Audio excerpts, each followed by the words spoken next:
When I first met my girlfriend's best friend, I thought she hated me. Not in a dramatic way. She wasn't rude. She didn't insult me. She didn't openly try to start arguments. In fact, if someone watched our interactions from the outside, they probably would have thought everything was perfectly normal. That's what made it so difficult to recognize what was actually happening. Because the people who cause the most damage aren't always obvious. Sometimes they're patient. Sometimes they're subtle.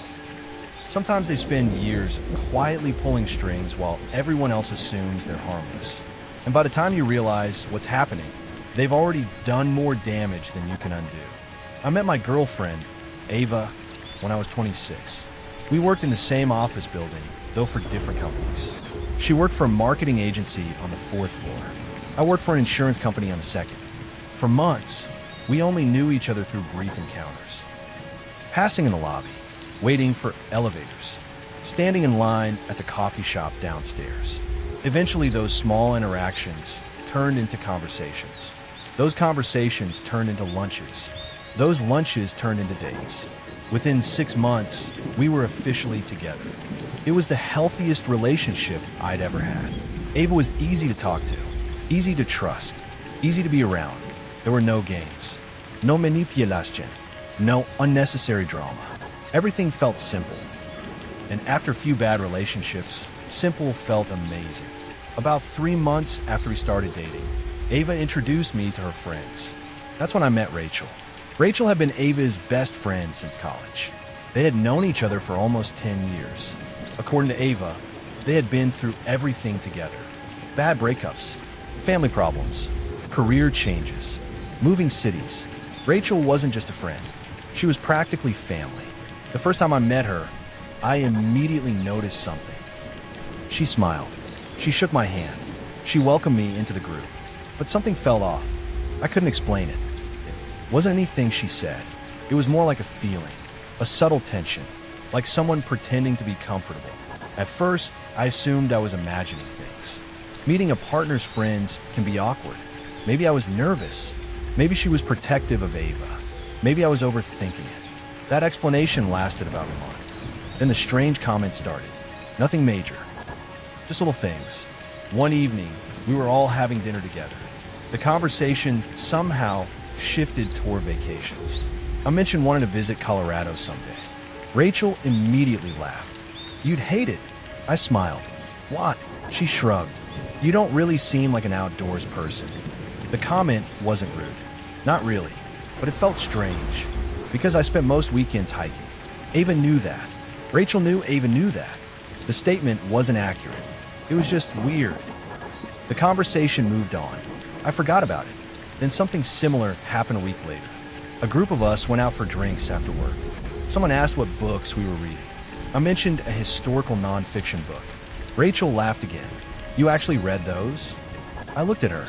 "Yeah, you don't seem like the type." Again, it wasn't an insult, but it was another strange comment. A tiny jab disguised as a joke. A small attempt to redefine who I was. At the time, I didn't think much of it. People make weird observations. Nobody's perfect. But over the next year, those moments kept happening. Always subtle, always small, always easy to dismiss. Rachel never attacked me directly. Instead, she created tiny distortions, tiny misunderstandings, tiny doubts, the kind that seem insignificant until they start piling up. One example still stands out. Ava and I were planning a weekend trip. Nothing fancy, just a short getaway. A few days before we left, Ava called me. She sounded upset, not angry, just disappointed. "Why didn't you tell me you didn't want to go?" I was confused. "What?" "The trip. I do want to go." There was a pause. "Rachel said you told her you weren't excited about it." I stare at my phone. "What?" According to Rachel, I had apparently complained about the trip during conversation at a group gathering. The problem was that conversation never happened. I told Ava exactly that. Eventually, she believed me. The issue was resolved, but left me confused. Why would Rachel say that? A few weeks later, another misunderstanding happened. Then another. Then another. Each one was minor. Nothing relationship ending. Nothing dramatic. Just enough to create friction. One day, Ava thought I was upset about something I never said. Another day, she believed I had forgotten plans we'd made together. Another time she thought I disliked one of her coworkers. Every situation traced back to the same source. Rachel. Whenever I pointed this out, I felt ridiculous because there was never proof, only a pattern. And patterns are difficult to explain when nobody else sees them. For a long time, I convinced myself Rachel simply misunderstood things. Maybe she misheard conversations. Maybe she made assumptions. Maybe she wasn't intentionally causing problems. That explanation worked until our second anniversary. That was the first time I became genuinely suspicious. Ava and I had planned a dinner reservation at a restaurant we'd been trying to visit for months. The reservation was difficult to get. We were both excited. The night before, Ava called me. She sounded hurt. Again, that feeling was becoming familiar. Are we still going tomorrow? Of course. There was a pause. Rachel said you might cancel. I felt my stomach drop. Why would I cancel? She said you told her work was overwhelming. I never said that. Silence. Then Ava sighed. This wasn't the first time we'd had a conversation like this. By now, she was noticing the pattern too. The dinner happened. Everything was fine. But that night, after Ava fell asleep, I lay awake staring at the ceiling. Because for the first time, I stopped asking if Rachel was causing problems and started asking why. That question bothered me. I didn't have an answer. Rachel seemed to have her own successful life. Good job. Good apartment. Large social circle. No obvious reason to dislike me. At least none that I could see. Months passed. The pattern continued. Then something happened that changed everything. Ava and I attended a friend's engagement party. Rachel was there too. Most of the evening was normal. People talked, drank, celebrated. At some point, I stepped outside to take a phone call. The conversation lasted maybe 10 minutes. When I came back inside, I immediately noticed something was wrong. Ava looked upset. Really upset. Not disappointed. Not annoyed. Upset. The kind of upset that only happens when someone thinks they've been betrayed. I walked over. What's wrong? She looked at me, then looked away. That reaction immediately made my stomach sink. Eventually, she pulled me aside. According to Rachel, while I was outside taking my call, a woman at the party had approached her. The woman allegedly claimed she knew me. And according to Rachel, the woman suggested I had been flirting with her recently. The story made absolutely no sense, because I had never met the woman, not once. When Ava repeated the details, I immediately realized something. Nobody else had heard this conversation. Only Rachel. No witnesses. No confirmation. Nothing. Just Rachel's version of events. For the first time, I saw doubt appear on Ava's face. Not doubt about me. Doubt about Rachel. That was new. And I don't think Rachel realized it, because she had spent years building credibility, years becoming the trusted source, years positioning herself as the person everyone believed. But eventually, even the most believable stories start falling apart, especially when they're built on lies. What happened next would eventually expose everything. Not just the misunderstandings, not just the rumors, but years of manipulation that neither Ava nor I fully understood. And once we discovered the real reason Rachel had been doing it, the truth turned out to be far stranger and far more disturbing than either of us expected. The engagement party ended awkwardly, not because of a fight, not because anyone caused a scene. Actually, from the outside, everything probably looked normal. Ava smiled. I smiled. We thanked our friends for inviting us. We said goodbye. Then we drove home. The entire ride was quiet. Not angry quiet. Thinking quiet. The kind of silence that happens when someone is trying to fit together pieces that don't make sense. About halfway home, Ava finally spoke. Something isn't right. He glanced over. What do you mean? She stared out the window. With Rachel, for years, I had wanted her to notice. And now that she finally did, I didn't feel relieved. I felt nervous. Because once someone starts questioning a person they've trusted for nearly a decade, the answers aren't usually pleasant. Ava was quiet again for another minute. Then she said something that surprised me. I don't think that woman exists. I looked at her. What? The woman Rachel talked about. She turned toward me. Think about it. And so I did. Rachel claimed some random woman approached her. Not me. Not Ava. Her. Then supposedly revealed private information. then disappeared. Nobody else heard it.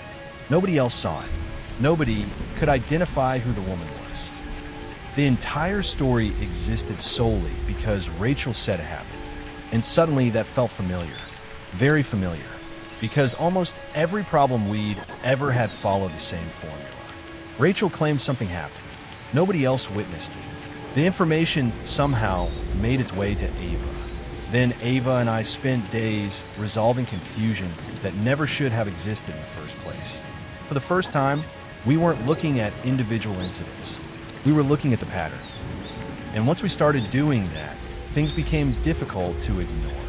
Over the next week, Ava and I talked more about Rachel than we had during our entire relationship. Not gossiping, analyzing, trying to understand, trying to remember, trying to figure out exactly when things started feeling wrong. One evening, we sat at my apartment with notebooks. Actual notebooks. That probably sounds ridiculous, but after years of strange misunderstandings, we wanted to see everything laid out in front of us. So we made a list. Every disagreement, every rumor, every misunderstanding, every situation where information had somehow become distorted. The list ended up being much longer than either of us expected. What shocked us wasn't the number. It was the consistency. Rachel was connected to almost every single one. Not always directly, but somehow she was always there, always present, always involved, always acting as the messenger, and somehow never the source of blame. It was almost impressive. Looking back, she had positioned herself perfectly. She never started conflicts. She merely delivered information. Information that just happened to cause conflict. That distinction protected her, because nobody gets angry at the messenger. Or at least that's what she seemed to believe. Ava became increasingly disturbed the more we talked. Not because she thought Rachel hated me, because she realized Rachel might have been manipulating her too. That realization hit hard. 10 years of friendship is a long time. Long enough to build trust that feels permanent. Long enough to stop questioning things. Long enough to accept behavior you would never tolerate from anyone else. A few days later, something happened that accelerated everything. Ava received a phone call from an old college friend, someone she hadn't spoken to in almost 2 years. The conversation started normally, catching up, talking about work, talking about life. Then the friend casually asked, "So, whatever happened with Rachel?" Ava looked confused. "What do you mean?" There was a pause. Then the friend sounded equally confused. "I thought you guys stopped being friends." "What?" According to her friend, Rachel had spent months telling people that she and Ava were growing apart, that they barely spoke anymore, that Ava was becoming selfish and distant, that their friendship was probably ending. The problem was none of that was true. At the exact same time Rachel was saying those things, she and Ava were spending time together almost every week. When Ava told me about the conversation later that night, I felt my stomach tighten, because this was different. This wasn't about me. This wasn't about our relationship. This was about Rachel creating conflict where none existed, even within her own friendships. That discovery opened a door neither of us could close. Once Ava started reaching out to old friends, more stories appeared. One friend remembered Rachel telling her that another friend disliked her. Another remembered hearing rumors that turned out to be completely false. Another remembered friendships ending after Rachel became involved. Nobody had ever connected the dots, because each person only saw a small piece. Now those pieces were finally being put together, and the picture wasn't good.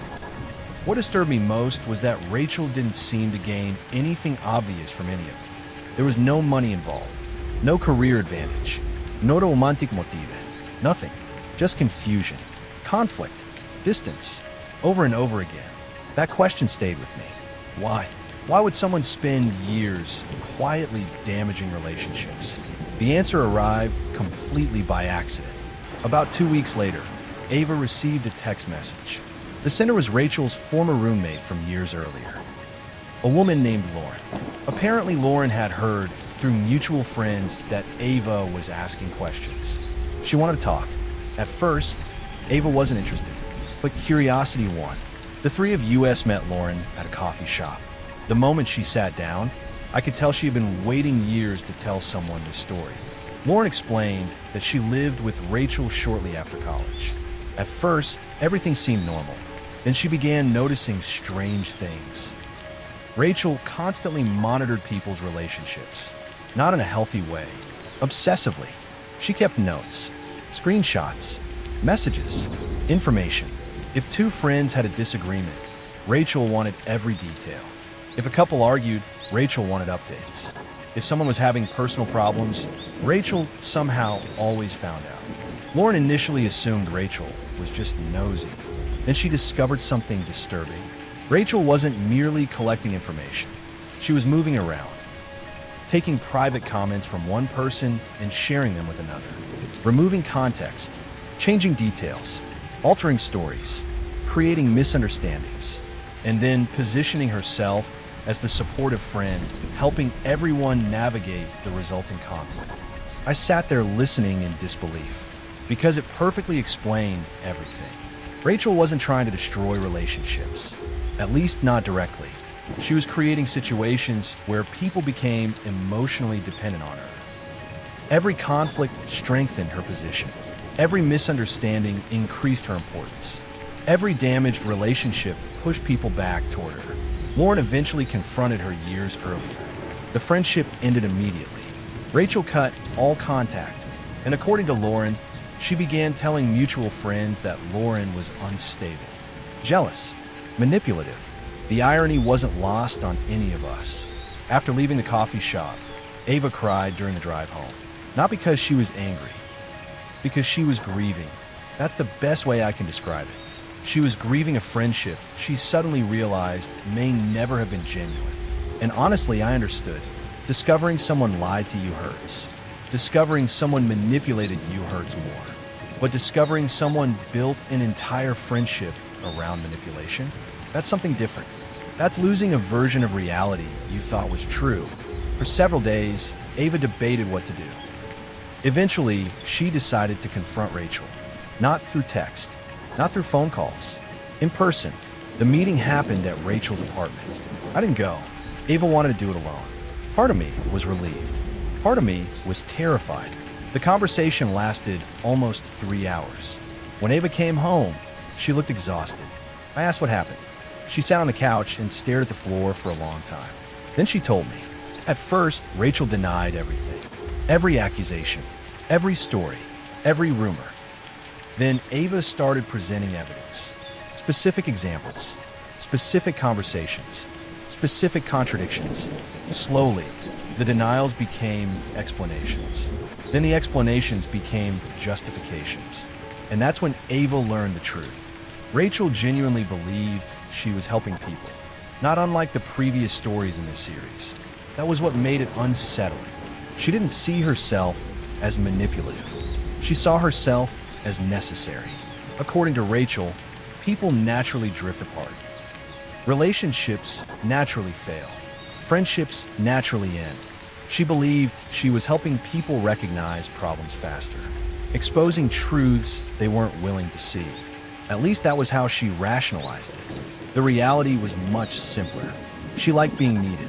She liked being the center of emotional situations. She liked being the person everyone turned to. And when life wasn't providing enough drama naturally, she created it. That friendship ended that night. Completely. No gradual distancing. No second chances. No reconciliation. Just over. The aftermath lasted much longer. Mutual friends picked sides. Some believed Ava. Some believed Rachel. Others stayed out of it entirely. Over the next year, several other friendships around Rachel began unraveling as similar stories emerged.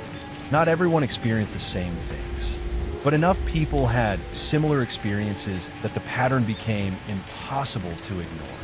I haven't seen Rachel in almost 4 years now. Neither has Ava. Sometimes we still talk about her. Not often. Usually when a random memory resurfaces. And every time, we discover another moment that makes more sense now than it did then. Another strange comment.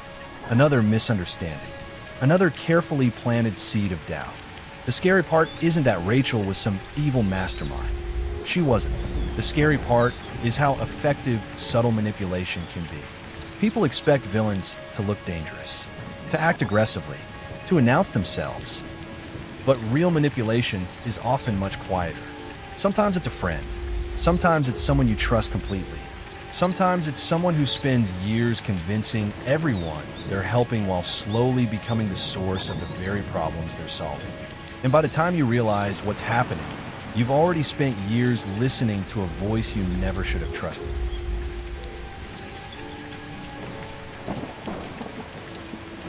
I met Daniel during one of the easiest periods of my life. That might sound strange considering how the story ends, but at the time, everything seemed to be going perfectly. I was 27 years old, working a decent job, living in a small apartment, and finally starting to feel like I had my life figured out. I wasn't rich. I wasn't especially successful, but I was comfortable. I had a good group of friends, a stable career, and enough free time to actually enjoy myself. Daniel became part of that life almost by accident. I met him at a friend's birthday party. I almost didn't go. It was one of those situations where you tell yourself you're going to stop by for an hour, say hello, and leave. But I ended up staying the entire night. That's where I met him. He was standing near the kitchen, talking to a group of people I'd never seen before. The first thing I noticed was how naturally he fit in. He wasn't the loudest person there. He wasn't trying to be the center of attention. He was just comfortable. When my friend introduced us, Daniel immediately started asking me questions. Not in an annoying way, in a way that made it seem like he was genuinely interested. Where I grew up, what I did for work, what hobbies I had, what kind of music I liked. Within 20 minutes, we had somehow found out we both liked the same obscure band from the early 2000s. That became the joke of the night. Everyone else thought it was funny because neither of us looked like we would listen to that kind of music. Before I left, Daniel asked for my number. I gave it to him. At the time, I didn't think much about it. I had met plenty of people through friends. Sometimes you stay in touch. Sometimes you don't. With Daniel, I actually did. A few days later, he texted me. Nothing strange, just asking how my week was. We started talking regularly. Within a few months, he became part of my friend group. Looking back, one of the reasons everyone liked him was because he had a way of making people feel important. If you told Daniel something, he remembered it. If you mentioned a problem at work, he asked about it later. If you said your birthday was coming up, he remembered the date. At first, everyone thought that was a great quality. We even joked about it. Daniel had an unbelievable memory. He could remember conversation from months earlier. He could remember small details nobody else noticed. But unlike the situation with most people who have good memories, Daniel wasn't just remembering random facts. He remembered everything. At the time, we saw it as a personality trait. A good one. Now, I look back and realize it was the first sign, the first thing we ignored. About a year after meeting Daniel, our friend group started planning a vacation. There were 6 of us who regularly hung out, Daniel included. We decided to rent a cabin for a long weekend. Nothing crazy, just hiking, cooking, drinking, and getting away from the city. During the planning, Daniel surprised everyone by already knowing everyone's schedules. Not just general availability, specific details. He knew one friend couldn't go during a certain week because his daughter had a school event. He knew another friend had a dentist appointment. He knew my work schedule. When someone asked how he knew all that, he laughed. You guys tell me everything. Everyone laughed. And honestly, that explanation made sense. Daniel was the person everyone talked to. If someone had a problem, they went to him. If someone needed advice, they called him. He was basically the unofficial therapist of the group. Nobody questioned it. The first truly strange moment happened about 2 years after we met. It involved something small. Something so small that I almost feel stupid for remembering it. I had recently changed apartments. Nothing dramatic. I just moved across town because my lease ended and I found a better place. I told a few close friends. I told my family. I told my coworkers. But I didn't tell Daniel. Not because I was hiding it. I just hadn't seen him in a few weeks because everyone had been busy. One weekend, I invited the group over. When Daniel arrived, he walked in and immediately said, "This place suits you better." I smiled. "Thanks." Then I stopped. "Wait." He looked at me. "What?" "How did you know I moved?" He looked confused. "I thought you told me." "I didn't." He laughed. "Maybe someone mentioned it." I looked around at everyone. Nobody said anything. One of my friends shrugged. "I didn't tell him." Daniel smiled. "Maybe I saw it online." That answer made sense. Almost everyone posts something online. Maybe I had forgotten. Again, there was an explanation, but it was becoming a pattern. Small things. Things that individually meant nothing. But together, they started forming a picture. A picture I wasn't ready to see. A few months later, I started dating someone named Sarah. She was incredible, funny, smart, easy to talk to. Our relationship moved quickly. After about 6 months, I introduced her to my friends. Everyone liked her, especially Daniel. Actually, he seemed to like her immediately. Almost too immediately. The first time they met, he already knew things about her. Nothing major, just small details. Her favorite movie, the city she grew up in, the fact that she hated coffee. When I asked how he knew, he said, "You talk about her all the time," which was true. I did, but some of the things he knew were things I hadn't told anyone. One night, after everyone left, Sarah asked me something. "How long has Daniel known me?" I laughed. "What do you mean?" She looked uncomfortable. "He knew things about me." "What things?" She explained. During dinner, Daniel had mentioned a restaurant she loved as a kid. Not a popular restaurant, a small family-owned place from her hometown. Sarah said she had only ever mentioned it to me. Not online, not publicly, not to any of my friends. I told her she was probably mistaken, but she didn't look convinced. That conversation bothered me, not because of Daniel, because of my own reaction. I immediately defended him. I found excuses. I explained it away. Why? Because admitting something was wrong meant questioning years of friendship. And people don't like doing that. We tend to protect the version of people we already believe in, even when small things don't add up. Over the next year, Sarah started noticing things too. She said Daniel asked strange questions. Not obviously strange, just specific. He wanted to know where she grew up, what school she attended, who her childhood friends were, her parents' names. Again, individually, none of these questions seemed terrible. People ask questions when getting to know someone. But Daniel had a way of collecting information. That's the only way I can describe it. It felt less like a conversation and more like an interview. I didn't fully realize it until one night when we were all together. We were playing a board game in my apartment. Someone brought up old childhood memories. Everyone started telling stories. Daniel was quiet. Then suddenly he said, "That reminds me of when Sarah broke her arm when she was 8. The room went silent. Sarah stared at him. "What?" Daniel smiled. "Didn't you tell us that?" "No." She looked confused. "I never told you that." Daniel paused, only briefly. Then he laughed. "Maybe I mixed you up with someone else." Everyone moved on, but Sarah didn't. Later that night, she pulled me aside. "Something is wrong with him." I didn't want to hear that. I actually got defensive. "He's just good with details." "No." She shook her head. "That's not what this is." I asked her what she meant. She looked at me. "He doesn't remember things." She paused. "He researches people." I laughed. Not because it was funny, because it sounded impossible. Daniel was our friend. He was the guy who helped people. The guy who brought birthday gifts. The guy everyone trusted. The idea that he was secretly digging into people's lives felt ridiculous. But then something happened that made me question everything. A few weeks later, one of my friends found something online. A profile. A social media account. Not Daniel's current account. An old one. And that alone wasn't strange. People have old accounts. Old usernames. Old posts. But what my friend found was a problem. Because the person in the account had Daniel's photos. Daniel's name. Daniel's face. But a completely different life. Different hometown. Different school. Different family. Different job history. At first, everyone assumed it was fake. A stolen identity. A mistake. Something explainable. Then we noticed the dates. The account was older than Daniel claimed. He had been using social media. Years older. The information wasn't slightly wrong. It was completely different. We confronted him casually at first. We didn't accuse him. We just asked, "Hey, we found an old account. Is this yours?" Daniel looked at the screen. And something changed. It was subtle. Most people wouldn't notice. But after knowing him for years, I noticed. His expression became blank. Not surprised. Not confused. Blank. Like he was calculating his response. Then he smiled and said, "No, that should have ended it." But there was something about the way he said it. Not nervous. Not defensive. Certain. Like he had practiced that exact answer. That was the first time I wondered if Daniel had been lying to us from the beginning. And once that thought entered my mind, I started looking for the truth. After finding that old account, I couldn't stop thinking about Daniel. Not because of the account itself.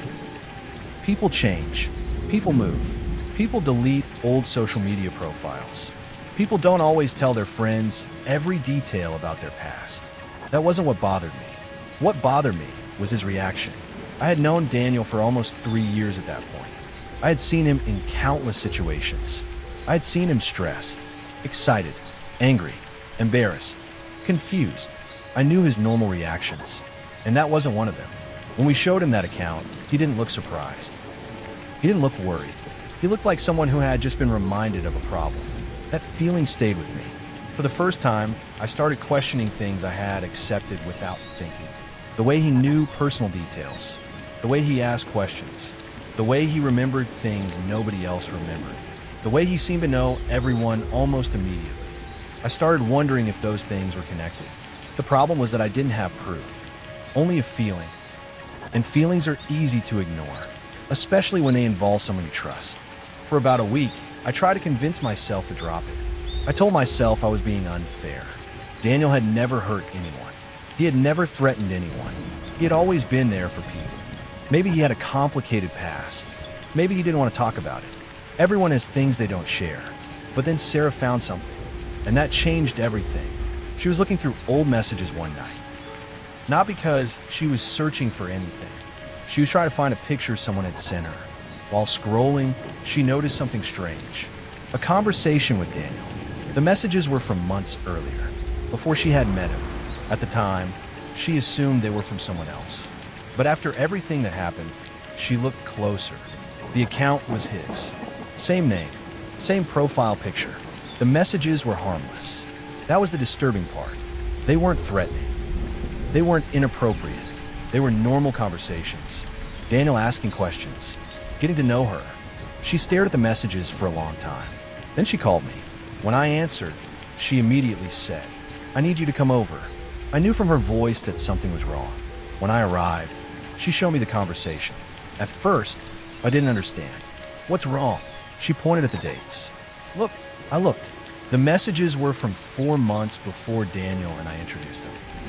Before she had ever met him. I felt confused. "Maybe he knew you before?" She shook her head. "No. Are you sure?" "Yes." Then she showed me something else. The first message he sent her. It wasn't a normal introduction.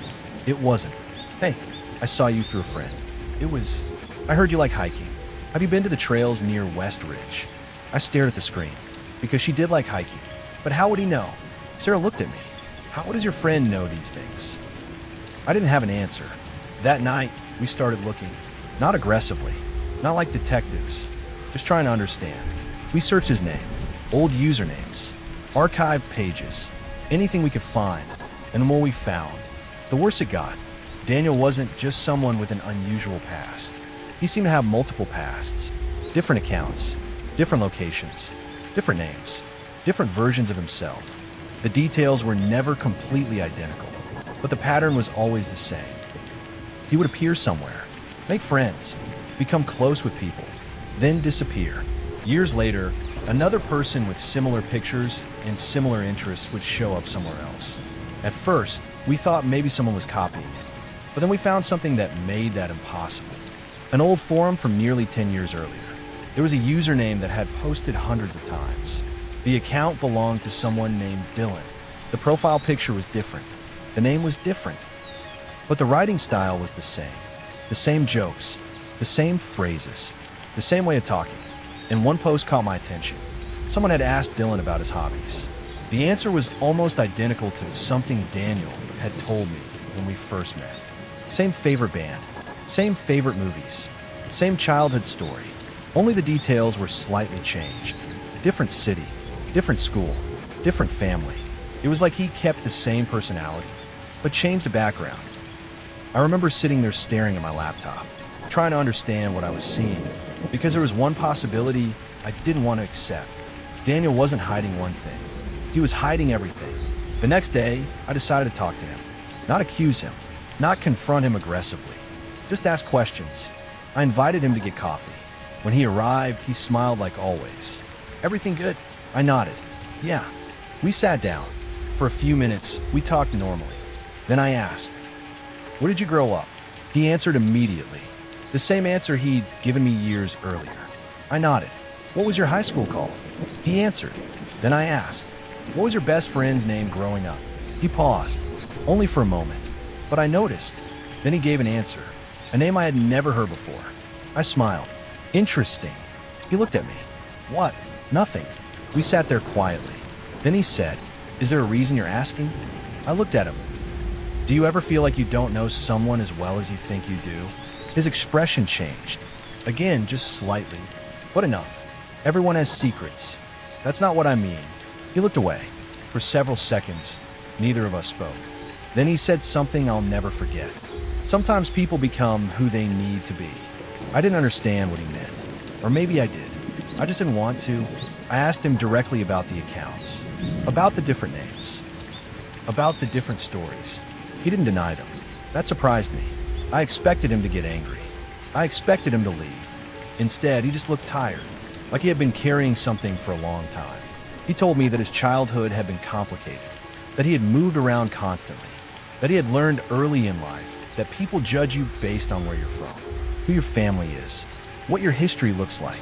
He said creating new versions of himself helped him start over. I asked him why he never told us. He shrugged. Would you have treated me the same? That question bothered me, because I didn't know the answer. The problem wasn't that he had a difficult past.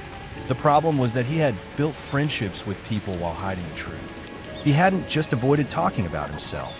He had created fake versions of himself, and everyone around him had trusted those versions. I asked him about Sarah, about how he knew things about her before meeting her. That was when he became quiet. For the first time, he looked uncomfortable. He admitted he had looked through her social media before meeting her. He said he did that with everyone. He called it understanding people. To him, it wasn't invasive. It was preparation. He wanted to know what people liked, what they cared about, what they were interested in. He said it helped him connect with them. I told him that wasn't normal. He disagreed. That was the part that scared me, because he genuinely didn't understand why it bothered us. In his mind, he wasn't manipulating anyone. He was just making things easier. But there was one question I still needed answered. I asked, why keep changing who you are? He looked down at his coffee. Then he said, because the person I used to be wasn't someone people wanted to know. I almost felt sorry for him. Almost. Until he continued. I learned something. What? People don't actually know each other. He looked at me. They know the version they are shown. That sentence stayed with me, because it explained everything. Daniel wasn't just hiding information. He believed everyone did the same thing. He believed relationships were built on incomplete versions of people. And because he believed that, he felt justified doing whatever he wanted to learn more. I stopped being friends with Daniel after that. Not immediately. I wish I could say I did. But cutting someone out of your life is harder when that person hasn't technically done anything illegal. There was no dramatic ending. No confrontation. No police. No arrest. Just distance. I stopped answering as often. Stopped making plans. Eventually, we stopped talking. A few months later, I heard he moved away. Nobody knew where. A few people from our friend group tried searching for him online. They couldn't find anything. No profiles. No accounts. Nothing. It was like he disappeared. And maybe that's what he wanted. Years later, I still think about Daniel. Not because I think he was some kind of criminal mastermind. I don't know that he was. Maybe he was just someone who became obsessed with controlling how people saw him. Maybe he was someone who was afraid of being judged. But what still bothers me is how easy it was. How easily someone could create an entire identity and have people accept it. We all like to think we know the people around us. Our friends, our co-workers, the people we trust. But the truth is, we only know what they choose to show us. And sometimes the most unsettling people aren't the ones who hide in the shadows. Sometimes they're the ones who sit beside you for years, laugh with you, remember everything about you, and make you feel like they know you better than anyone, while you realize you never actually knew them at all.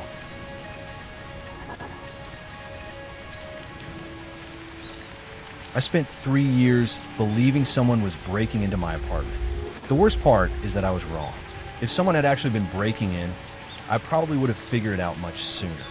A burglar leaves evidence. A stalker makes mistakes. A person eventually gets caught. What was happening to me was much harder to identify because it didn't look like a crime. It looked like forgetfulness, stress, exhaustion, the kind of small mistakes people make every day. At least that's what I kept telling myself. I moved into the apartment shortly after turning 30. It was a decent place. Nothing luxurious. Nothing special. Just a one-bedroom apartment in a quiet building near downtown. The location was perfect for work. The rent was affordable.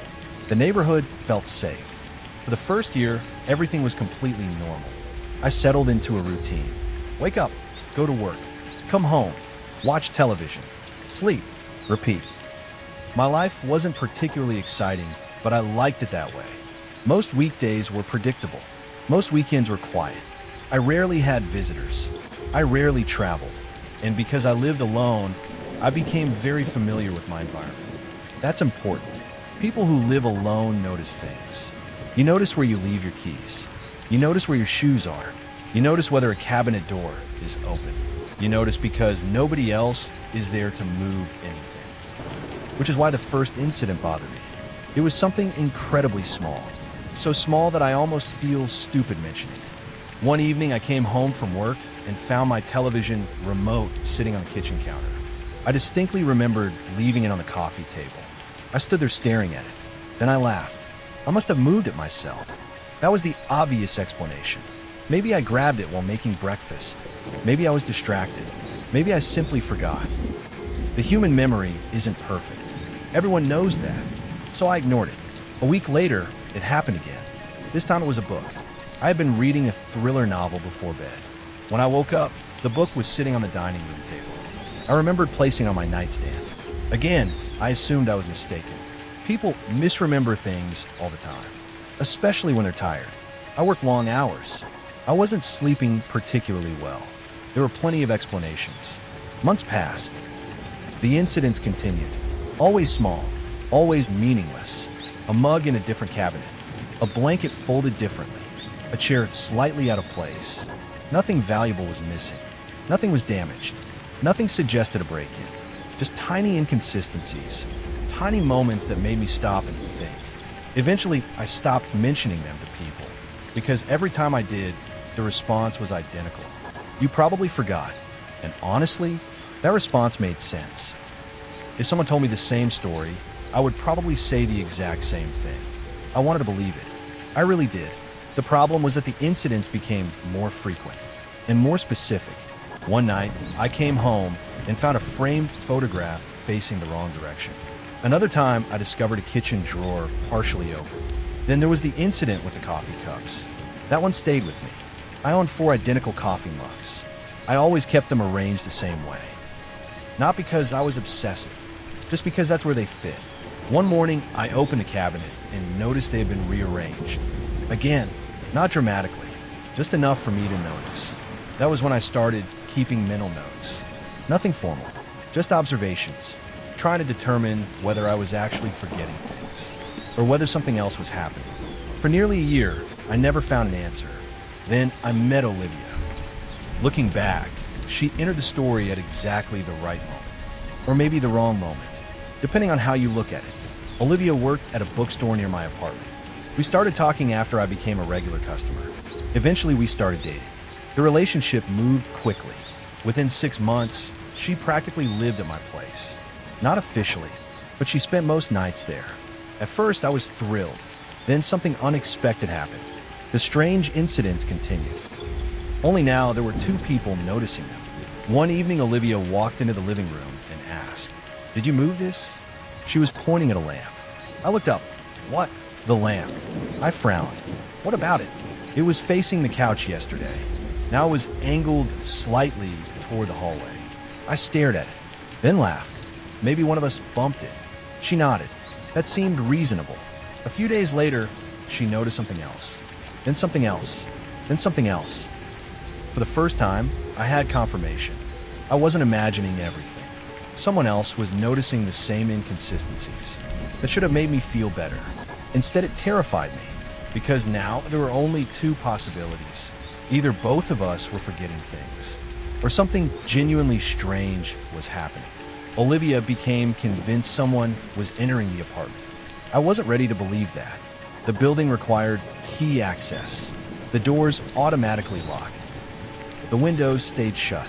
Nothing was stolen. Nothing valuable was touched. The theory didn't make sense. Still, the incidents continued. Eventually, we decided to test it. One Saturday morning, before leaving for brunch, we intentionally positioned several objects. A remote control, a magazine, a kitchen chair. Nothing obvious. Just enough that we'd know if something changed. When we returned 3 hours later, everything appeared normal. At first, then Olivia stopped. What? She pointed toward the bookshelf. One of the books had been pulled out slightly, only about an inch, just enough to notice. My stomach dropped, because I knew we hadn't left it that way. That night, neither of us slept well. The following week, I purchased security cameras. Not because I was convinced someone was breaking in, because I wanted peace of mind. If nothing happened, great. I could stop worrying. If something did happen, we'd finally have answers. I installed cameras facing the front door, living room, and kitchen. Then we waited. For nearly 2 months, nothing happened. The footage showed exactly what you'd expect. Me leaving, me returning, Olivia visiting, normal life, no intrusos, no mysterious visitors, nothing.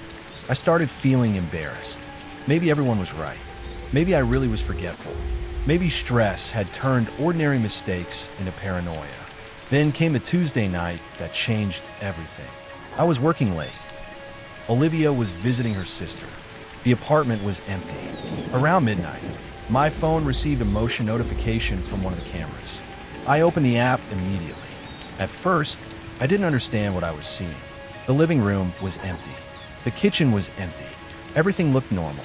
Then I noticed movement. Not movement entering the apartment. Movement already inside it. Something shifted near the hallway. My heart immediately started racing. I opened a recorded clip and watched it 3 times because my brain refused to process what I was seeing. Someone walked across the hallway. Not quickly, not sneaking, casually, like they belonged there. The camera only captured them for 2 seconds, but it was enough. Enough to see a person. Enough to know they weren't supposed to be there. Enough to realize Olivia had been right all along. Someone had entered my apartment. The problem was, they hadn't come through the front door. The camera never recorded anyone entering, never recorded anyone leaving.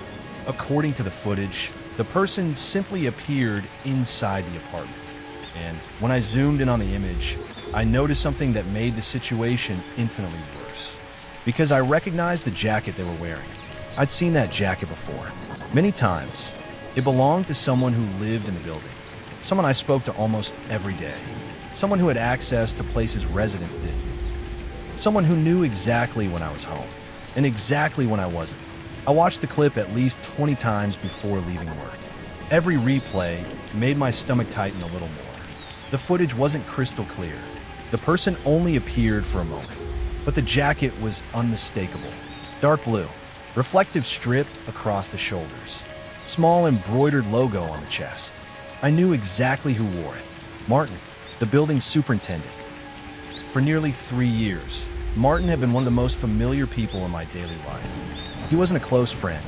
He wasn't someone I spent time with outside the building, but we spoke regularly. Everyone did. He handled maintenance requests, signed for packages, helped residents when they got locked out. He was the person most tenants trusted. The idea that he might somehow be connected to what was happening felt impossible. And yet I couldn't ignore what I'd seen.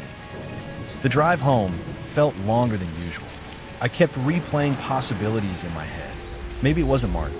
Maybe someone else owned a similar jacket. Maybe there was a reasonable explanation. I desperately wanted one.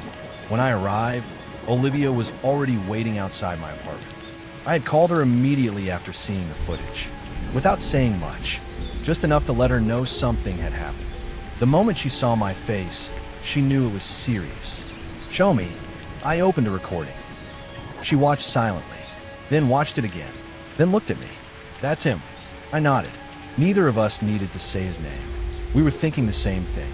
The problem was that the footage still didn't explain how he got inside. The front door camera never showed anyone entering. There was no sign of forced entry. Nothing was missing. Nothing was damaged. The clip raised more questions than it answered. That night, we reviewed every recording from the previous month. Hours and hours of footage. Most of it was boring, normal, exactly what you'd expect. Then we found something. 3 separate motion notifications. 3 separate nights. 3 separate occasions when the apartment should have been empty. Each clip showed brief movement.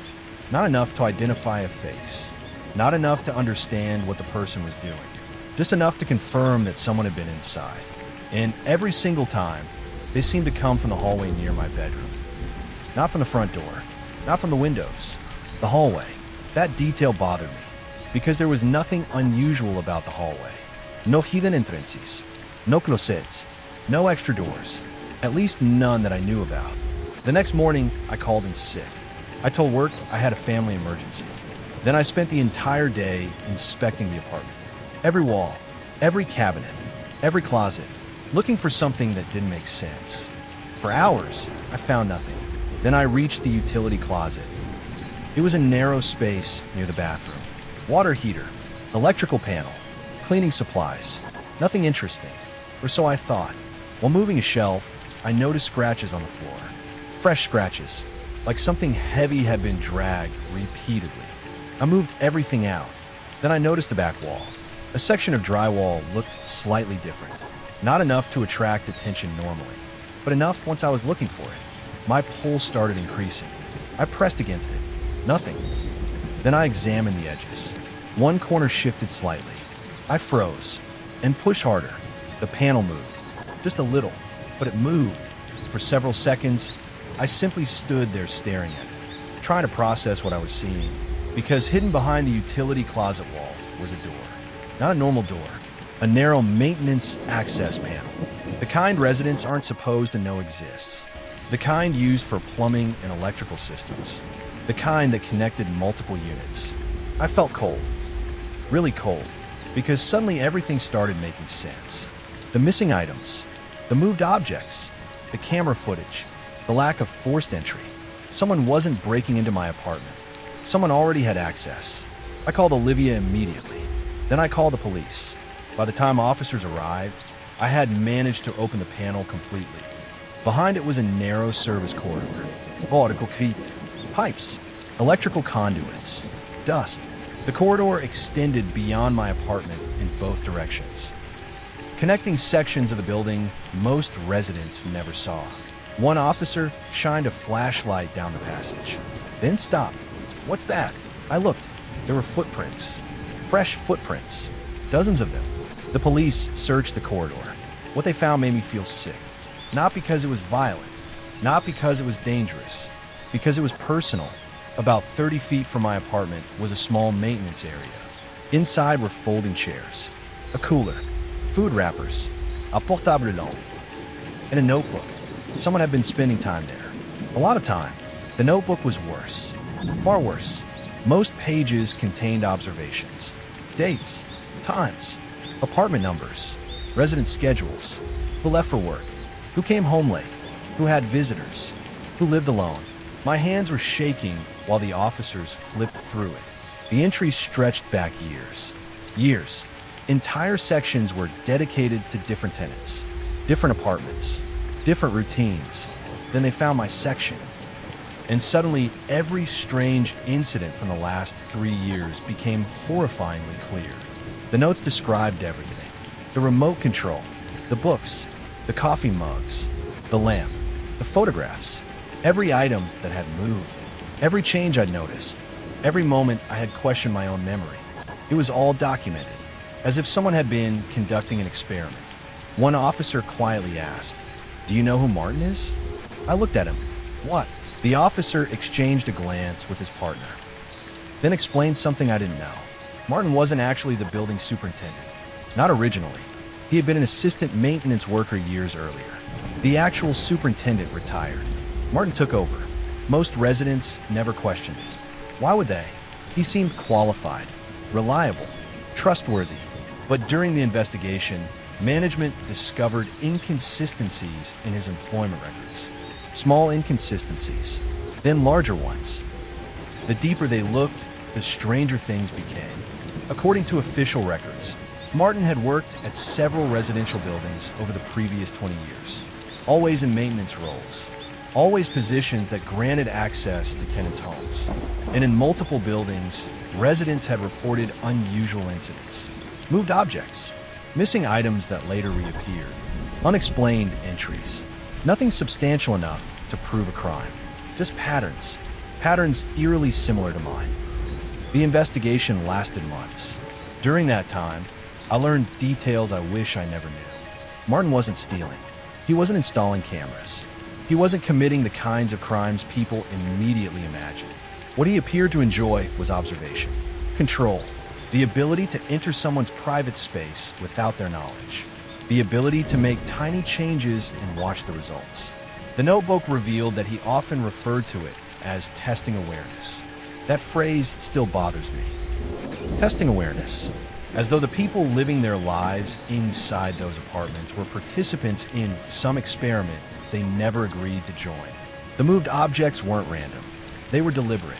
He wanted to see who noticed, how long it took, whether they questioned themselves, whether they blamed stress, whether they ignored it. Reading those notes felt violating in a way that's difficult to describe.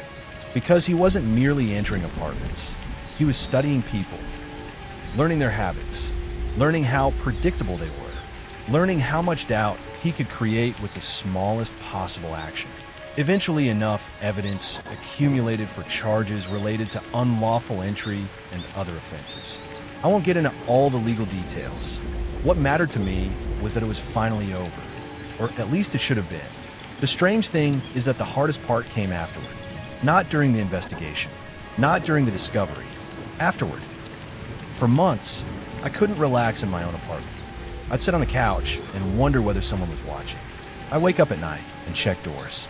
I'd second guess everything, every sound, every shadow, every misplaced object. The damage wasn't physical, it was psychological. For 3 years, someone had quietly taught me to distrust my own memory, and that isn't something you recover from immediately. Eventually I moved, not because I had to, because I wanted a fresh start. A different building, a different neighborhood, a place without hidden corridors connecting apartments. Olivia moved with me. She joked that we'd never rent another apartment without inspecting every wall. Honestly, I agreed. Years have passed since then. Most of the fear faded. Most of it. But every now and then, something still happens. I'll leave my keys somewhere and forget, or misplace my phone, or find a book where I don't remember putting it. For a split second, I feel that old sensation, that old uncertainty, and then I remind myself that normal forgetfulness exists. People make mistakes. Memory isn't perfect. The difference is that now I know something I didn't know before. Sometimes your instincts are right. Sometimes the thing bothering you isn't paranoia. Sometimes the tiny inconsistencies aren't accidents. Sometimes someone really is standing just outside your world, quietly moving things around, waiting to see whether you'll notice. And sometimes the scariest realization isn't that someone entered your home. It's realizing they were there for years while you convinced yourself it was all in your head.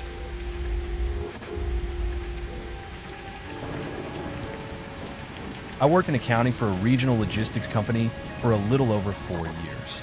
It wasn't a particularly exciting job, and if I'm being honest, that's exactly why I liked it. Every day followed roughly the same pattern. I'd get to the office around 8, grab coffee from the break room, answer emails, work through invoices, complain about spreadsheets, and then go home. It was predictable, and at that stage of my life, predictable sounded pretty good. The office itself wasn't very large. There were maybe 40 employees spread across a single floor. Because of that, everyone knew everyone, at least on a surface level. We weren't exactly friends, but we knew each other's names, positions, and enough personal details to make small talk while waiting for the microwave. After that company picnic, I tried to convince myself I was being ridiculous. The logical part of my brain kept insisting there had to be an explanation. Maybe Trevor had overheard conversations. Maybe I'd forgotten mentioning things. Maybe Emily had misremembered exactly what he said. Those explanations weren't perfect, but they felt more reasonable than the alternative. The alternative was that a coworker had somehow gathered personal information about us without our knowledge. That sounded paranoid. The problem was that once the idea entered my head, I couldn't stop noticing things. It was like buying a new car and suddenly seeing the same model everywhere. Except instead of cars, it was Trevor. And instead of harmless observations, they were details that kept making my stomach tighten. A week after the picnic, I was eating lunch with a few coworkers in a break room. The conversation drifted toward vacations. One woman mentioned taking her kids to Florida. Another talked about a cruise. Eventually, somebody asked Trevor where he'd traveled recently. He shrugged. Nowhere exciting. Then he laughed. Honestly, I'm jealous of Ryan. Ryan was one of our supervisors. Why, someone asked. Trevor smiled. He gets to spend weekends at that lake house. Ryan looked confused. What lake house? The one your family owns. The room went quiet. Ryan frowned. My family doesn't own a lake house. Trevor's smile disappeared. For a moment, he genuinely looked surprised. Then he laughed awkwardly. Oh, nobody said anything. Ryan stared at him. Trevor cleared his throat. I think I mixed you up with someone else. The conversation moved on, but it felt forced. Later that afternoon, Ryan stopped by my desk. You ever get weird vibes from Trevor? The question caught me off guard. I hesitated. A little. Ryan looked relieved. Okay. Why? He glanced around before lowering his voice. Because I thought maybe I was imagining things. I leaned back in my chair. What happened? Ryan explained that several months earlier, Trevor had asked him about a cabin his parents supposedly owned. At the time, Ryan assumed he'd misspoken. But now it had happened again. The strange part was that Ryan's parents actually had owned a cabin years ago. They'd sold it before Ryan even started working here.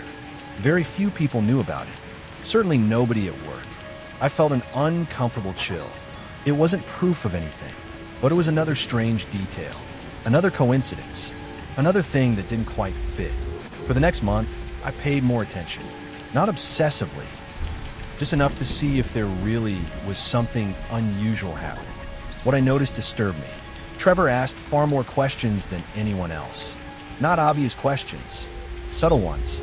Questions disguised as casual conversation. Questions people answered without thinking. What neighborhood did you grow up in? Do you still talk to your siblings? Where do your parents live now? What gym do you go to? What church do your grandparents attend? What high school did you graduate from? Individually, they seemed harmless. Together, they painted a picture. A very detailed picture. One afternoon, I started thinking about something Emily had said after the picnic. She'd mentioned Trevor seemed strangely familiar with her social media. At the time, I hadn't paid much attention.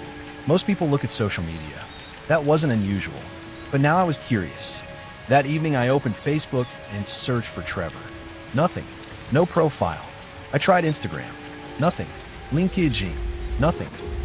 I found it strange because Trevor was exactly the type of person you'd expect to have social media. Friendly, outgoing, professional. Instead, there was almost nothing. Just a few tagged photos from other people. That was it. The next day, I casually brought it up at work. You don't use social media? Trevor smiled. Not really. Why not? He shrugged. Never liked it. That answer should have ended the conversation. Instead, I found myself studying his expression. Something felt rehearsed. Not suspicious, just practiced, like he'd answered that question many times. Months continued passing. The strange feeling never completely went away. Then something happened that pushed everything into a different category. Something I still struggle to explain. It happened on Saturday. Emily and I had spent the afternoon shopping. Nothing exciting, just errands. Around 6 o'clock, we stopped at a small restaurant we'd never visited before. The place was about 30 minutes from our house. It wasn't near my office. It wasn't near Trevor's neighborhood. As far as I knew, there was no reason he'd ever be there. Halfway through dinner, Emily froze. I noticed immediately. What? She looked toward the front window. Don't turn around. Naturally, I turned around. Outside, walking past the restaurant, was Trevor. At least I thought it was Trevor. He wasn't looking toward us.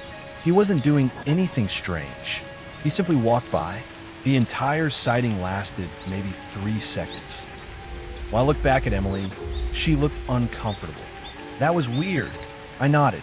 Yeah, we try to laugh it off. People run into coworkers all the time. Except something bothered me. The restaurant wasn't near either of us. The area was mostly residential. And most importantly, Trevor never mentioned seeing us. Not that night. Not Monday morning. Not ever. It was as if he hadn't noticed us. That should have made me feel better. Instead, it somehow felt worse. A few weeks later, another incident happened. This one involved my younger sister. I hadn't spoken to her in several weeks because she'd been traveling for work. One evening she called me. The first thing she asked was, "Who's Trevor?" The question made my stomach drop. What? Trevor? What? There was a pause. Then she said something that instantly sent a chill through me. He approached me at a coffee shop. I sat up straight. What do you mean? She explained that while waiting for coffee, a man introduced himself. He seemed friendly, normal, polite. He said he worked with me. They chatted briefly. Nothing alarming. Then he casually asked how our mother was recovering from surgery. The problem was that my mother's surgery had happened only 2 weeks earlier. I hadn't mentioned it at work. Not once. My sister assumed I told him. I knew I hadn't. After hanging up, I sat in silence for several minutes. For the first time, I genuinely felt scared. Not terrified, not panicked, just deeply unsettled. Because now the explanations were running out. How did Trevor recognize my sister? How did he know who she was? How did he know about my mother's surgery? None of it made sense. The following Monday, I arrived at work early. Trevor was already there. For nearly an hour, I debated whether to confront him. Eventually, I decided to do it. You walked over. Can I ask you something? Sure. Did you meet my sister recently? His smile never changed. Yeah. How did you recognize her? He paused. Only briefly. Then he laughed. You showed me pictures before. I stared at him. No, I didn't. For the first time since I'd known him, Trevor looked uncomfortable. Not nervous, just annoyed, like I'd interrupted a script. The expression vanished almost immediately. Maybe someone else did. I kept looking at him. Neither of us spoke. Finally, he smiled again. Anything else? I shook my head and walked away. That conversation bothered me for days. Not because of what he said, because of how quickly he adjusted. It was like watching someone correct a mistake in real time. Around this point, I started talking to other coworkers privately. What I discovered shocked me. Several people had experienced similar things. Nothing dramatic, just strange, tiny details. Information Trevor somehow knew. Family members, personal histories, private events. Everyone had explanations. Everyone assumed they must have mentioned those details at some point, until they started comparing stories. Then the pattern became harder to ignore. The more people I talked to, the more one question kept resurfacing. How is he learning all of this? The answer finally arrived completely by accident. And once I learned it, everything changed. It happened on a rainy Thursday evening. Most employees had already gone home. I was staying late to finish reports. Around 7, I headed toward the parking lot. As I walked outside, I noticed Trevor's car. The driver's door was open. Nobody was around. I probably wouldn't have thought anything of it if not for the folder. A thick manila folder sitting on the passenger seat. What caught my attention wasn't the folder itself. It was what was sticking out of it. A photograph. My photograph. A printed picture of me standing beside Emily at a charity event from nearly 3 years earlier. I froze.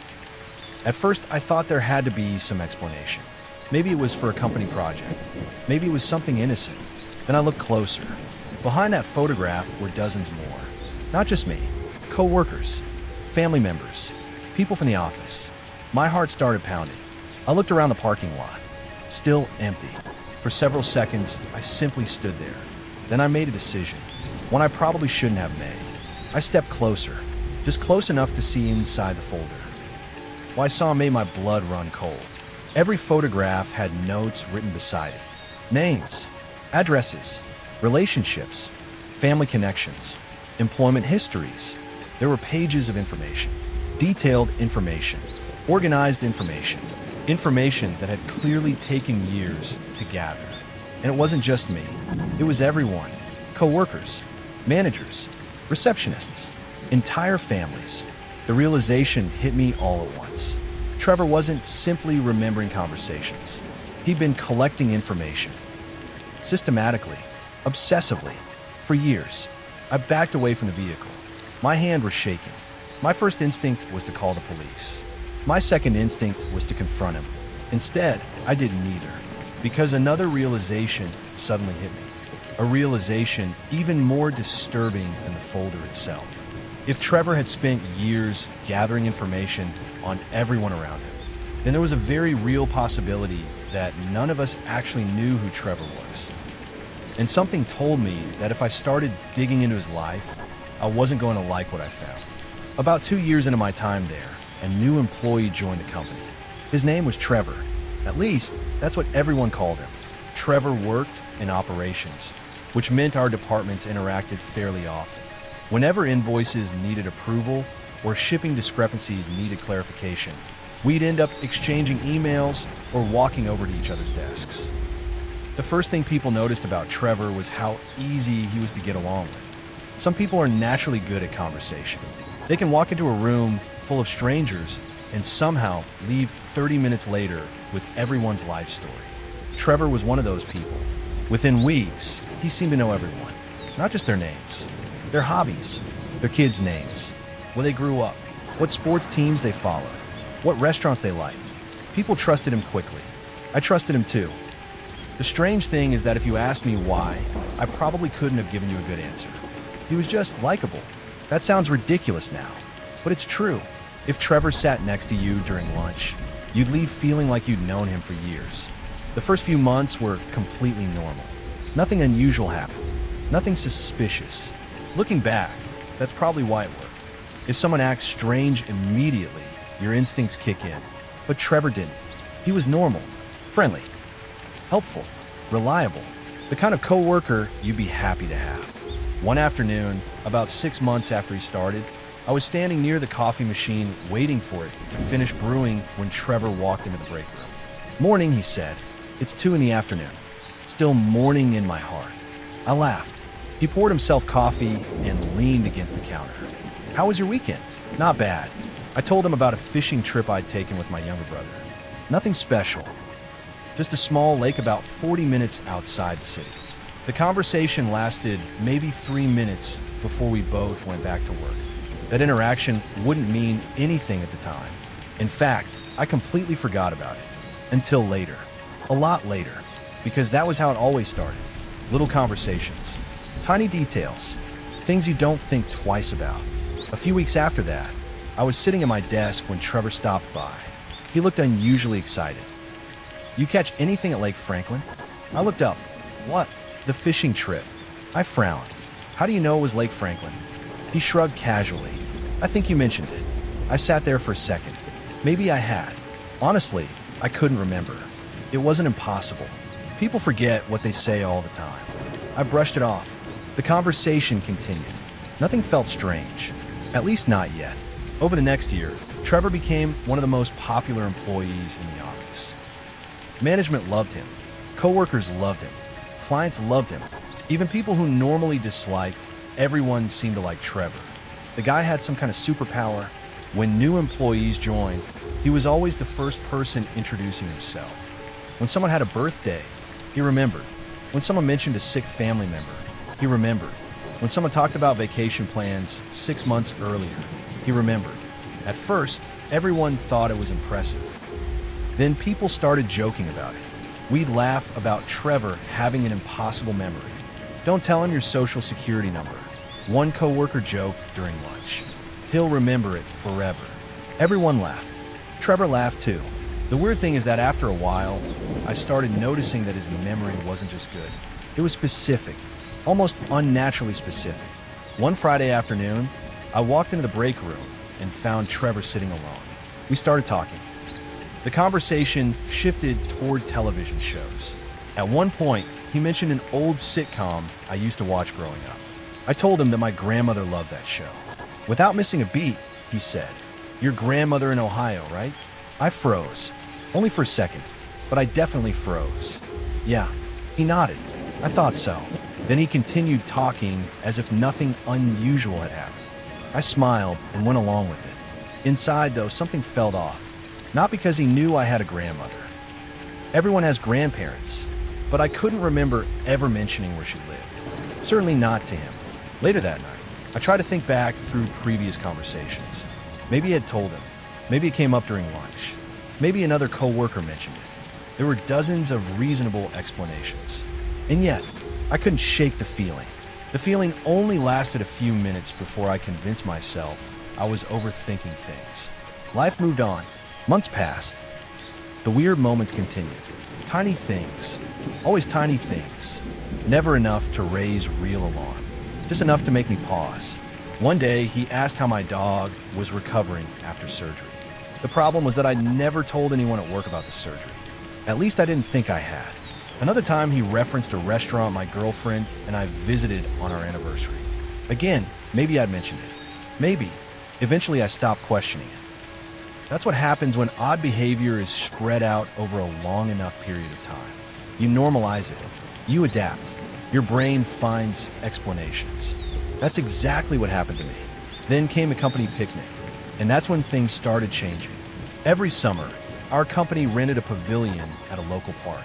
Employees could bring family members. There would be food, games, and a lot of awkward conversations. I usually hated attending. This particular year, my girlfriend Emily came with me. She'd heard plenty of stories about my coworkers, but had never actually met most of them. The picnic started normally. People ate. Kids ran around. Managers tried too hard to be funny. The usual. At one point, I left Emily at our table while I helped carry supplies from someone's truck. Maybe 15 minutes later, I came back. Emily looked uncomfortable. Not scared. Not upset. Just uncomfortable. Everything okay? I asked. She hesitated. Your coworker Trevor was talking to me. Oh. What exactly have you told him about me? I laughed. Probably not much. Her expression didn't change. He knew where I went to college. The smile faded from my face. What? He knew where I grew up too. Yster de hair. He probably heard it from me. Have I ever even met him before today? No. Then how does he know that? I didn't have an answer. I tried to think of one. Nothing came to mind. Emily wasn't accusing him of anything. She just seemed confused. Honestly, so was I. Before we could discuss it further, Trevor approached the table carrying 2 drinks. His smile appeared immediately. There you guys are. Emily forced a polite smile. Trevor handed me a soda. Then he looked at Emily. By the way, congratulations on your promotion. Emily's expression changed instantly. How did you know about that? Trevor blinked. For the first time since I'd known him, he actually looked caught off guard.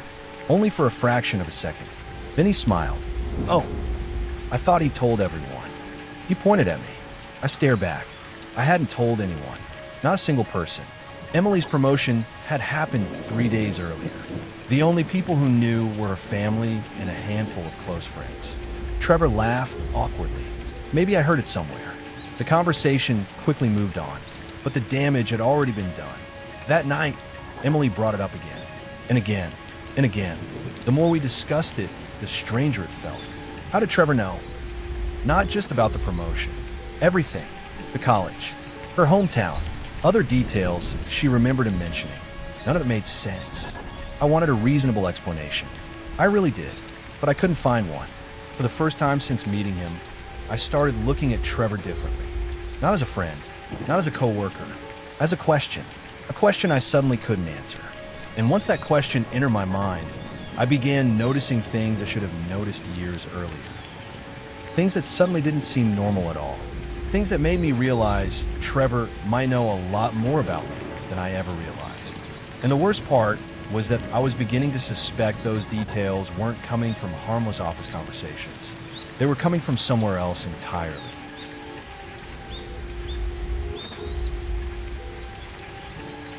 I never thought much about my neighbors.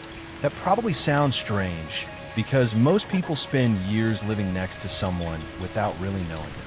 You wave when you see them outside, maybe have a short conversation while checking the mail, and occasionally borrow something if you're in a difficult situation. That's how my relationship with my neighbor started. Normal, completely ordinary. I had moved into my house about 7 years ago after saving for most of my 20s. It wasn't my dream home or anything close to it, but it was mine. That was enough. The neighborhood was exactly what I wanted. Quiet, older, the kind of place where people actually knew each other's names. Most of the houses on my street had been there for decades. A lot of the residents had lived there since the 90s, and many of them had watched their kids grow up and move away. When I first moved in, I was one of the younger people on the street. Most of my neighbors were retired or close to retirement. The house directly beside mine belonged to a man named Harold. Harold was probably in his late 60s when I met him. The first time I saw him was actually on moving day. I was carrying a box from my truck to the front door when he walked over. Need a hand? I remember being surprised because I wasn't expecting anyone to approach me. I thanked him and told him I had it. He nodded and smiled. Well, welcome to the neighborhood. That was it. A simple interaction. A few minutes later, he was back in his yard trimming some bushes. At the time, I thought I got lucky. Having a friendly neighbor seemed like a good thing. And for the first few years, it was. Harold was the type of neighbor everyone wanted. If he saw my trash cans still sitting by the road after collection day, he'd bring them back toward my house. If there was a storm, he'd clear the snow around the sidewalk before I got home. When my fence broke after a particularly bad windstorm, he offered to help repair it. I remember feeling guilty because I barely knew him, yet he was constantly helping me. He never asked for anything in return. That was probably the first reason I trusted him. He didn't seem like he wanted anything from me. He just seemed like a genuinely good person. Over time, we became friendly. Not close friends exactly. More like the kind of neighbors who would occasionally stand outside, talking for 20 minutes. He told me stories about the neighborhood, who had lived there before, which houses had been renovated, which families had moved away. He seemed to know everything about everyone. At first, I found that interesting. Older people in established neighborhoods are usually like that.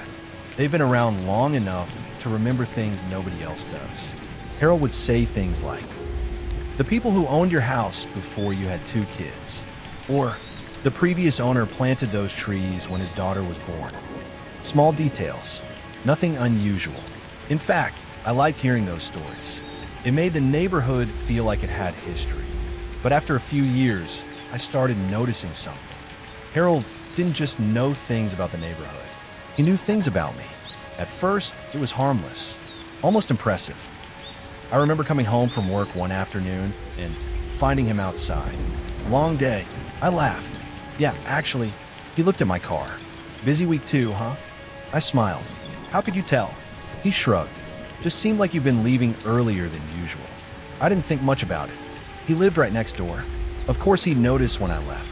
Then another time, he asked how my sister was doing. That caught me off guard. "She's good." I paused. "How do you know I have a sister?" He looked confused. "You mentioned her before." I probably did. That was always the explanation. Maybe I mentioned it. Maybe he overheard. Maybe I forgot. There were always possible explanations. And honestly, I didn't want to be suspicious of someone who had done nothing but help me. That feeling lasted for years. Until one summer when something happened that changed the way I saw him. It started with a package. I had ordered some replacement parts for my car. Nothing expensive. Just something I needed for maintenance. The package was supposed to arrive on a Tuesday. According to the tracking information, it had been delivered around noon. But when I got home, it wasn't there. I checked the porch. Nothing. I checked around the house. Nothing. I assumed maybe someone took it. It wasn't a huge deal, but it was annoying. The next morning, I saw Harold outside. Missing something? I looked over. "What?" He pointed toward my porch. "The package." My stomach tightened slightly. "You saw it." He nodded. "Yeah, it came yesterday afternoon." "When?" He shrugged. "Maybe around noon." I stared at him. That was exactly when the tracking said it was delivered. "Did you happen to move it?" "No." He smiled. "I figured you'd notice it was gone." That sentence bothered me. Not because he saw the package. That was normal. But because of how he said it. Like he knew something would happen. I asked if he saw anyone take it. He shook his head. "No." Then he changed the subject. I didn't think about it again until later that day. I was sitting at my desk working when I realized something. Harold had said the package came around noon, but he wasn't usually home during the day. At least, I didn't think he was. For years, I'd assumed he worked part-time somewhere because he occasionally left in the mornings. Maybe I had just never paid attention. Again, there was probably an explanation. But that was the problem. I always had an explanation. Every strange thing had a reasonable answer, until the strange things started happening too often. A few weeks later, I was talking to another neighbor named Melissa. She lived across the street. We were discussing home repairs when Harold came up. I casually mentioned how helpful he was. Melissa smiled. Yeah, Harold knows everything that happens around here. I laughed. That's definitely true. She looked at me. No, I mean everything. The way she said it made me stop. What do you mean? She hesitated. Then she shrugged. Nothing. I asked again. She looked toward Harold's house. He's just always watching. I laughed because I thought she was joking. She wasn't. Melissa told me that years earlier, before I moved in, Harold had been involved in several neighborhood disputes. Not because he caused problems, because he always knew about them. Someone's teenager sneaking out.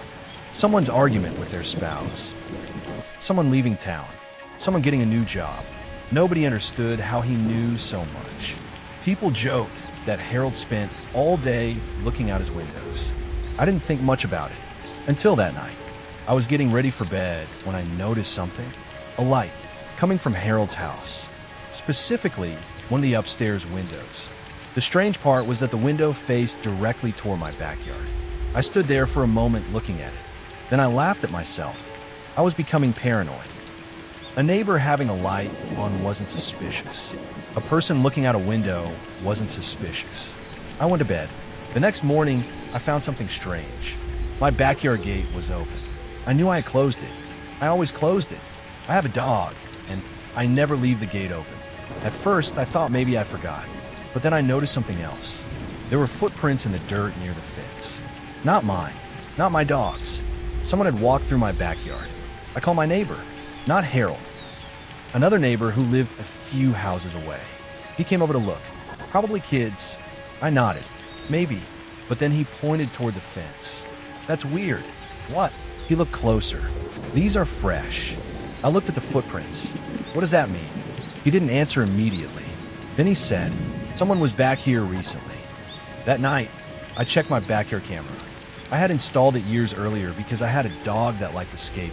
I had completely forgotten about it. I opened the footage, and that's when I saw something that made me sit up straight. At 2:13 in the morning, someone entered my backyard. They didn't climb the fence. They didn't force their way in. They opened the gate, like they had a key, and they walked directly toward my house. The camera quality wasn't great, but I could make out enough. It was an older man, wearing a jacket, moving slowly, carefully. He stood outside my back door for almost 3 minutes. Then he turned around and walked back out. The entire time, he never tried the handle, never knocked, never did anything obvious. He simply stood there, watching. I replayed the footage several times. Then I paused, because I noticed something. The man wasn't looking at my house. He was looking at the camera, like he knew exactly where it was. And that's when I realized something that made my entire body go cold.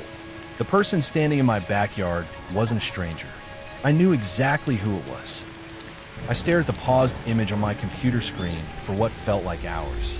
Even though the quality wasn't great, there was no confusion.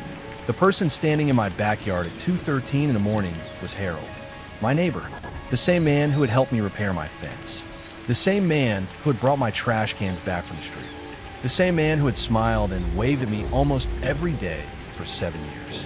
I wanted to believe there was an explanation. I needed there to be an explanation, because the alternative was something I didn't want to accept. I watched the footage again, then again. Each time, I looked for something different.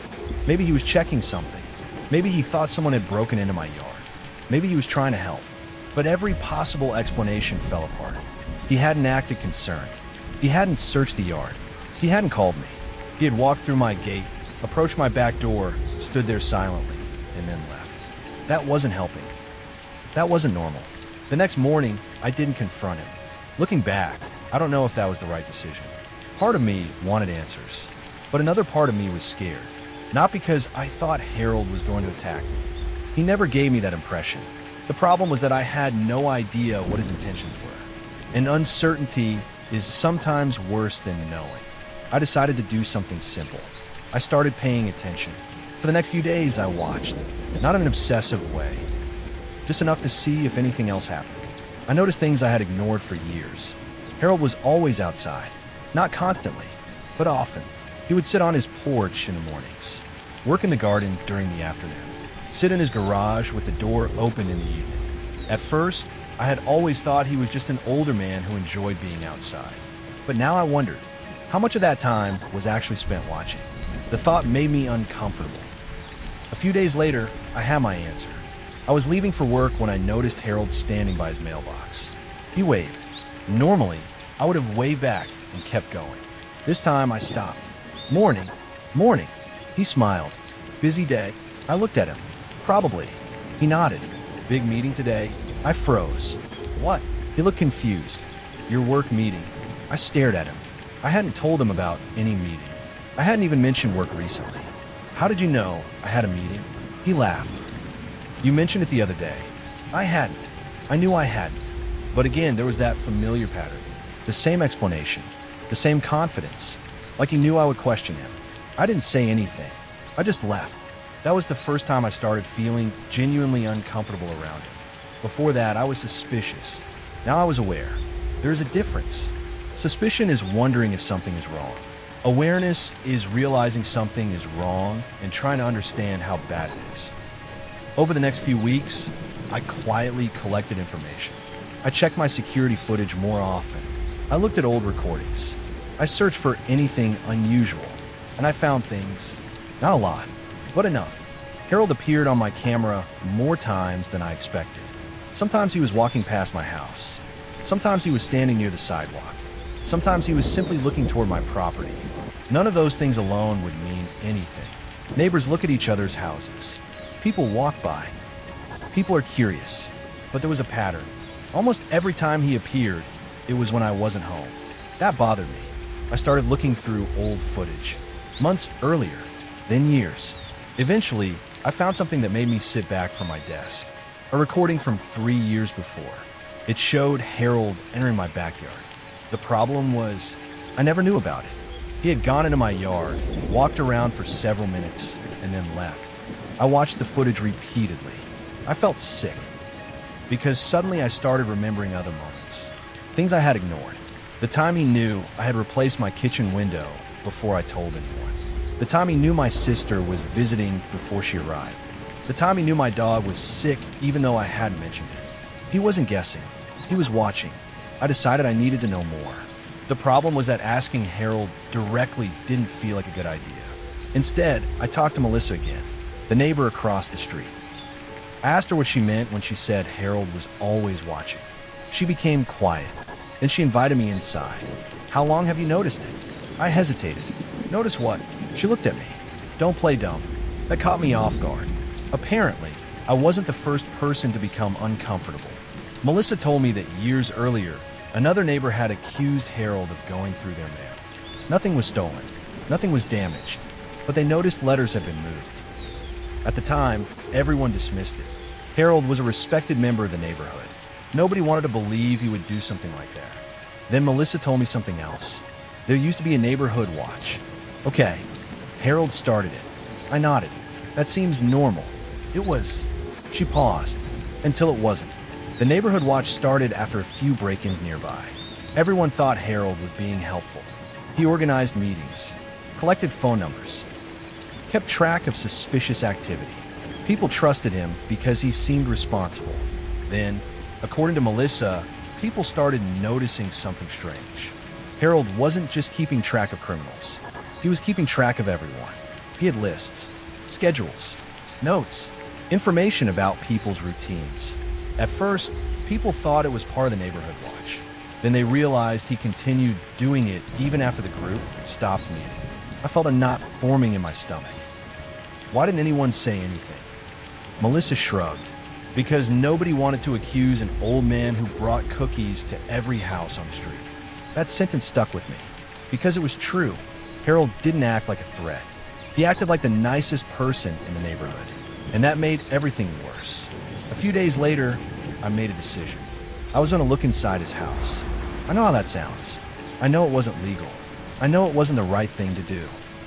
But by that point, I didn't feel like I was dealing with a normal situation. I wasn't trying to steal anything. I wasn't trying to hurt him. I needed to understand what was happening. The opportunity came unexpectedly. Harold left for a doctor's appointment one afternoon. I knew because he told me. That was another thing that bothered me.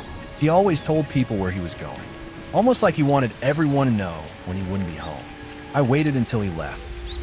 Then I walked around the side of his house. I had no plan, no idea what I was looking for. I just knew I needed answers. The garage door was slightly open, not enough to walk through, just enough to see inside. At first, everything looked normal. Tools, boxes, old furniture. Then I noticed the wall. There were papers attached everywhere. At first, I thought they were receipts. Then I stepped closer. They weren't receipts. They were notes. Handwritten notes. Names. Dates. Times. I recognized some names immediately. My name was there. So was Melissa's. So were several other neighbors. I felt frozen. I looked closer. My entire life was organized on that wall. Not everything, but enough. My work schedule, my daily routine, when I left, when I came home, who visited me, how often I had people over. There were notes about my relationships, my family, my habits. It wasn't a random collection. It was organized. Like research, I took pictures with my phone. I knew I needed proof. Then I noticed something sitting on a shelf. A binder, a thick binder. I opened it. Inside were pages and pages of information. Every house on the street had a section. Every person, every family, years of notes. The oldest entries were from before I even moved there. Harold had been doing this for years, maybe decades. Then I found something that made me stop breathing. A page near the back.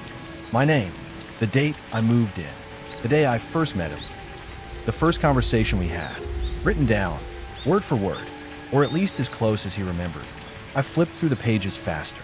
There were notes about my first date with Emily, my work promotion, the argument I had with my sister, things I never told him, things nobody should have known.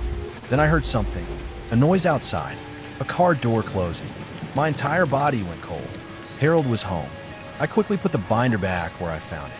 I stepped away from the garage, but it was too late. The garage door started opening. I had nowhere to hide. For several seconds, neither of us moved. Harold stood there, looking at me. Not angry, not surprised, just disappointed, almost like he expected this. Finally, he spoke. I was wondering how long it would take. Those words scare me more than anything else, because they meant one thing. He knew. He knew someone would eventually find out. I tried to explain. I said I was concerned. I said I saw him in my backyard. I said I didn't understand what was happening. He listened. Then he sighed. You don't understand what I've done. I stared at him. No, I don't. He looked toward the street. Someone has to pay attention. What does that mean? He looked back at me. People think they know their neighbors. He paused. They don't. I asked him why he had all the information, why he watched everyone, why he kept records. His answer is something I still think about, because in his mind, he wasn't doing anything wrong. He genuinely believed he was protecting us. Harold explained that years earlier, someone in the neighborhood had committed a serious crime. Someone nobody suspected. Someone who everyone described as a good person. According to him, that event changed the way he looked at people. He decided that people hide things. Everyone has secrets. Everyone has something they don't want others to know. And he believed the only way to keep the neighborhood safe was to know everything. I asked him if he realized how disturbing that was. He looked confused. Actually confused. No, that was the scariest part. He wasn't a person who knew he was crossing a line. He didn't believe there was a line. I left immediately. I reported everything to the police. They investigated. Unfortunately, because most of the information was gathered from things visible from public areas or conversations he had overheard, there wasn't much they could charge him with. The biggest issue was in my backyard. That was enough for a warning, but not enough for the kind of punishment I wanted. I moved a few months later. Not because I thought Harold was going to hurt me. He never threatened me, never raised his voice, never acted aggressive. I moved because I couldn't live next to someone who knew so much about me. Someone who had been studying my life without me knowing. The strangest part is that sometimes I still wonder if Harold was actually trying to help. Because that's what makes the entire situation so unsettling. If he had been an obvious bad person, it would have been easier. But he wasn't. He was the nicest neighbor anyone could ask for. He helped people. He looked after the street. He cared. He just took it to a level that nobody should. Years later, I still think about one thing Harold said. People think they know their neighbors. He was right. We don't. But I think the mistake he made was believing that not knowing everything about someone means you aren't safe. Sometimes the things people hide are private for a reason. And sometimes the person watching everyone else is the person you should be worried about.